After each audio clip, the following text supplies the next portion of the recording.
Pope Francis, who led the Catholic Church with humility and compassion, passed away on Easter Monday at the age of 88. He died peacefully at his residence in the Vatican's Casa Santa Marta. But do you know that unlike other popes, Pope Francis did not want it to be buried in St. Peter's Basilica but some other place. So what is this other place and why did he choose it? Well, let me take you through the details of the story. I am Shivangi and you're watching India TV. Pope Francis had dedicated his life to the service of God and the Church, teaching the values of the gospel, especially love for the poor and marginalized. Now, as the Church begins mourning his loss, preparations for his funeral and burial are underway, following a long-standing tradition.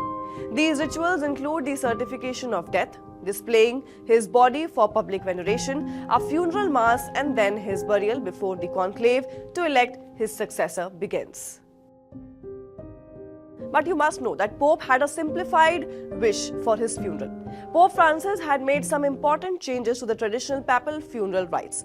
Unlike most popes who are buried in St. Peter's Basilica, Pope Francis requested to be laid to rest at St. Mary Major Basilica across town. This was because of his deep devotion to the Salus Populi Romani icon, a Byzantine painting of the Virgin Mary holding the infant Jesus, which he often prayed before after his travels.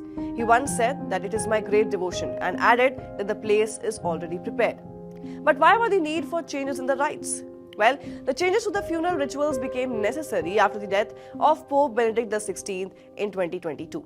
His passing as the first retired pope in 600 years highlighted the need for new funeral protocols. Pope Francis had worked with the Vatican's liturgical experts to simplify the rites, reflecting his desire for a humble farewell that focused on his role as a bishop and not a king. Notably, after his burial, the Church will observe 9 days of official mourning known as the Novum Dies before the conclave begins to select the next pope. Pope Francis' legacy will continue to inspire the world, especially his example of living for others. But were you aware of the whole rituals behind the funeral? Well, do comment and let us know. Till then, keep watching India TV.